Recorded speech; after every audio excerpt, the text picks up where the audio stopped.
What are you doing? Dude, it's just a light punch. Why are you being such a baby? You're such a violent motherfucker. I'm such a violent motherfucker. Sometimes you need to be punched. Huh? Sometimes you need a good punch. What is this? I am such a fucking pacifist. Gandhi is my hero. Shut up, you stupid. Not every Indian person has Gandhi as their hero. Huh? I mean, not every Indian person has Gandhi as But their why do you hero. have like 7 pictures of him around your bed then?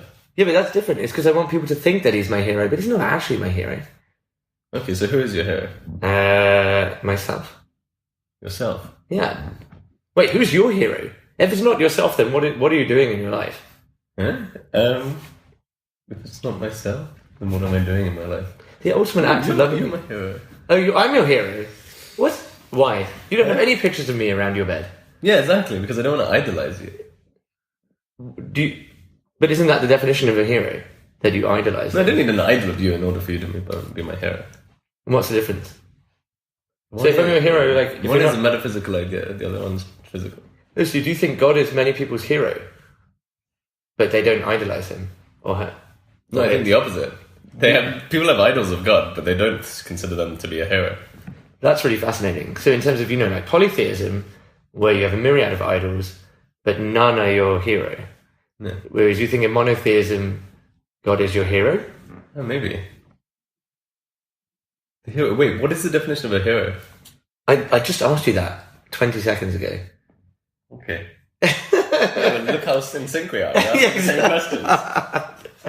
Yeah. So so if I'm your hero, what is a hero?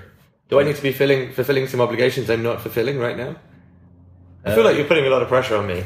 Yeah, I mean, for my hero, really, you should be making the tea, not me. Yeah, because is that what a hero would do? Step up and quench your thirst? Yeah, step up and quench your thirst. That should be like the Lucasade advert. Yeah, exactly. Yeah. Be a hero. Step up and quench your thirst. Wait, are we recording? Oh, should we roll with this? Okay, yeah. Wait, let's do the introduction. Yeah, sorry. So, welcome to Karl Marx Does the Washing Up, where we ponder ludicrous metaphysical nonsense in the time it takes to make 5 Tesco's basic microwave meals. Which is probably around 19 minutes now. Yeah, 19 minutes. Oh, yeah. Now it's 19 minutes. Yeah, okay. Yeah, I'm Ilyas, because I'm Shy and Ilyas. And yes, we're discussing a podcast. We're doing a podcast. No, I think the concept of a hero is fascinating because atheists, agnostics, religious people, everyone has a hero. Yeah, I think it's like an archetypal character that like sits within loads of different types of story, whether they're superhero stories or not, and a lot of kind of like religious stories mimic this archetypal structure. Where Jesus is also like a hero and has to, sacrifice something in order to save a greater population or something outside of himself. And that's what the hero is. The hero is like some kind of altruistic figure that lives within a burden as well, right? Yeah, that takes on a burden. And like a hero lives within a context, is like an altruistic context within sort of an altruistic figure within the context of a let's say, somewhat violent society or environment or something. So which is not necessarily so forgiving. So if that's your definition of a hero... Yeah, didn't it? Yeah. So I think that's general population's definition of a hero. But what do you think a hero is? Well, I don't know. I don't really have heroes. Like, I don't really consider the world in this way. You just told me I'm your hero. Are you taking that back? You can't put me on a pedestal and then remove the pedestal. Huh? Why not? But I can't come back down to the masses. I'm someone's hero. Like that elevated my. Well, my hero would be able to mix with the masses. So my hero is the person who stands on a pedestal lower than myself. Right? No, but what I admire in somebody is somebody who has the capacity to admire me. Right? Because that's true reflection of their taste, exactly. right? If they exactly. You, and that's why you're my hero, is because they have great taste, because I admire you. Yeah, exactly. No, okay, fine, I agree with that. I do definitely have great taste. Yeah, that's and so do you, right? I think. Yeah. Vice versa. But what about the concept of yourself being your own hero? Because we take on burdens. We're altruistic. Yeah, but I think as long as it doesn't create a stagnation, right? Why would it create a stagnation? Because if you already consider yourself to be the apex of humanity, well, then you've got nothing to aspire towards. Yeah, but why do you need to aspire towards anything? What is society's obsession with bettering yourself and aspiring to Okay, things? I do agree with that we have this notion of progression, which is not necessarily so progressive. Right? Exactly. Yeah, exactly. It's quite unprogressive to be constantly progressive. Well, yeah, I think, and then we should and everybody's talking about changing the world. What about just saying motherfucker, this is beautiful? Exactly, and embracing the beauty around it. Yeah. No, I do agree with that, but not to the point where it starts to cultivate just pure arrogance within the self. Yeah, but if I'm a hero to myself, that doesn't mean I'm an apex within humanity. I'm my own apex, right? What does it have to do with anyone else? Yeah, but you can have there's so many Shys within Shy, right? So which one are you idolizing? Maybe you need to say some of them are. So I'm idolizing the one that's most flawed.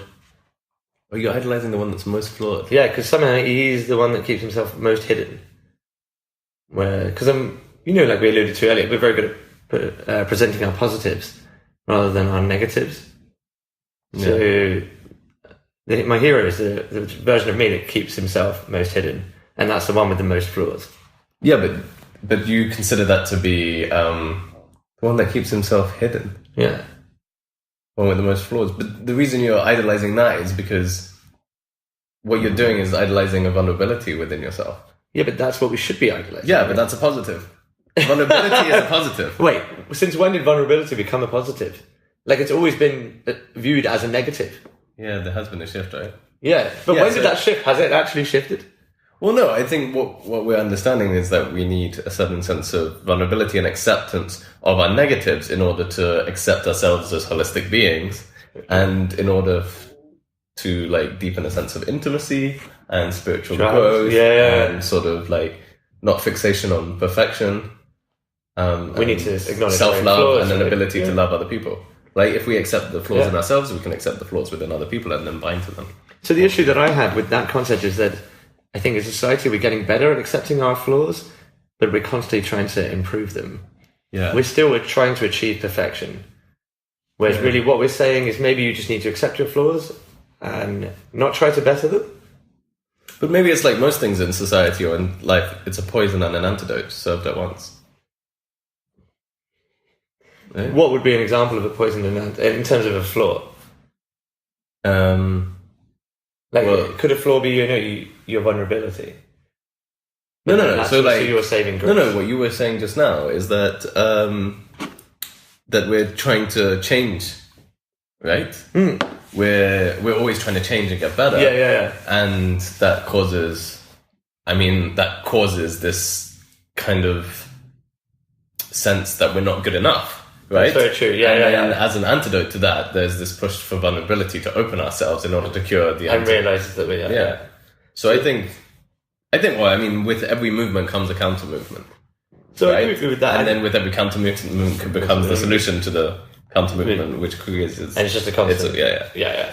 Well, it's just like a movement towards trying to find some ultimate balance. So the opposite to that, though, would be stagnation.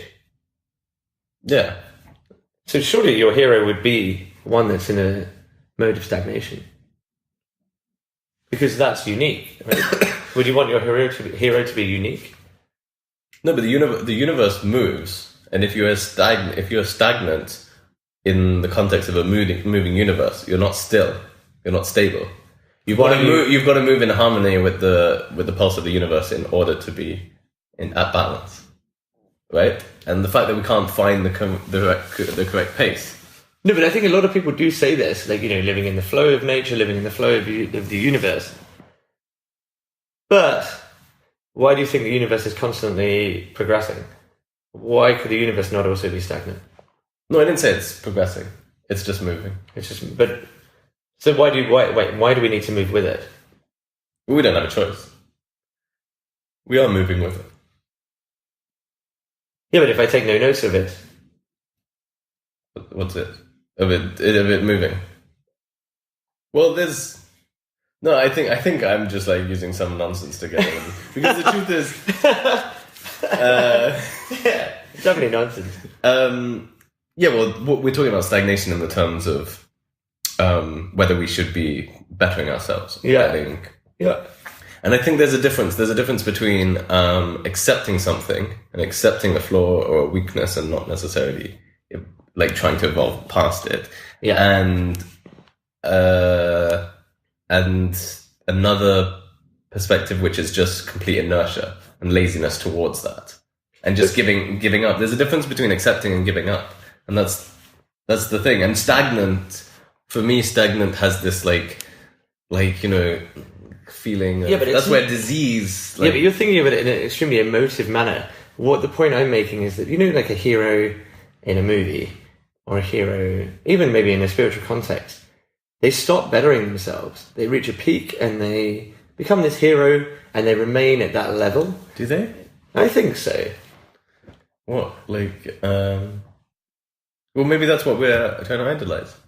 That sort of reaching a peak and then you don't need to better yourself. I don't know if that is true, but I guess maybe because in the movie it's painted as the sort of an ultimate something above the masses. Yeah. Right? And then once you're above the masses, you don't need to better yourself anymore. You don't need to. Unless everybody's above the masses, then that becomes the masses, and then we need something else. Yeah, but if we look at it in the the relation of the Matrix, he plugs himself in and he downloads all those things, and eventually he becomes this hero that can stop bullets and stuff. And that's when the movie ends, because he's achieved it and now he's a hero. So he doesn't need to learn anything more. He doesn't need to better himself. So maybe stagnation is when you become a hero. Stagnation is when you become a hero. Well, no, it's probably just when the movie ends. No, but I think the idea, the function of a hero, or the archetype of a hero, kind of exists in order for us to create like ideal selves in which we aspire towards. So it sort of personifies like kind of like good qualities of a self, or what it means to be a good human being, and it creates this sort of idealistic point in which for us to move towards, right? So that's really beautiful that if I'm your hero, you want to be more like me. Yeah. I generally, I actually think that like of many people in the world, I feel that you have a lot of qualities that I lack, and I would love to be closer to that. Oh my God. Should we pause the podcast and go and make out in the bedroom? No, we did that before the podcast. I don't want to do that again. I have self-conscious intimacy issues. Oh yeah, of course. Do you think we'll ever get around to discussing that? Maybe next one. Or did we do it on the previous one? Yeah, did we do it on the previous one? No, but I think, so the hero thing is fascinating to me, because a lot of people, for number one, we use hero usually as a singular word, rather than plural. Heroes. He's my heroes. Yeah, exactly. I have a myriad of heroes. People don't really say that. People usually always like, my hero is this. Wait, what do Hindus say? So what do Hindus say? Well, because you're polytheists, right? Yeah. I don't know if the singularity of a hero is a monotheist. Yeah, but the hero is definitely a societal thing. Yeah, but I'm wondering if the society, like in India, the society around that is centered around the polytheism, that's true, sees people as heroes, plural, rather than. That's very true, actually. That's a fascinating point. Yeah, but just because we don't really know, we've always lived in a monotheistic society. Exactly. Right? But okay, fine. So as a Hindu and as someone who's a staunch polytheist, I believe in all of the gods, but I would still only have one hero, I think. I think if you have a myriad of heroes, like we were alluding to, if a hero is meant to be someone that you, like an idealistic point, I think if you have too many idealistic points, then you will never actually achieve that point. Like, there's no way all those points could be linear, and you would never actually achieve that point. Yeah, but it's not about achieving it. It's about a movement towards something. Right? Everybody understands that they're never going to be the hero. Wait, nobody's trying to be Jesus. Nobody's trying to be Superman. That's not true. Everyone is trying to be Jesus. Many people are trying to be Jesus. Many people are trying to be Superman. Maybe not Superman, but many people are trying to be, the next Messiah. Like, isn't America full of charlatans who are proclaiming to be the next Messiah? Yeah, but that's not trying to be Jesus. What is trying to be Jesus? Well, if you're a charlatan claiming to be the next Messiah, I don't think that's what Jesus would have done. Yeah, but they're only charlatans in our point of view. Maybe they are the next Messiah. Yeah. Oh, your point of view, I never called anyone a child. Yeah, but maybe they are.